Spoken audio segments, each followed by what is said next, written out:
So finches are an iconic species known to be studied by Darwin back when he was writing on the origin of species. He looked at finch traits. My goal for the students was an opportunity to look at their traits and look at their behaviors as they act and develop. And so we are actually planning to breed the finches and have them hatch their own babies and then look at those traits as they get passed down.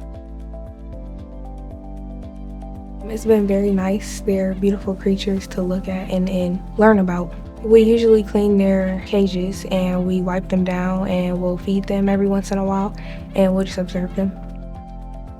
This finch project is a good way for our students to have a physical example of the concepts that we teach, especially after Christmas break when we get into our genetics and evolution unit. As Adam said, there's a value to having something in front of you, not just on a digital screen. So having these finches here allows our students to actually observe their behavior, as they would for any other kind of animal, especially if they're out in the wild.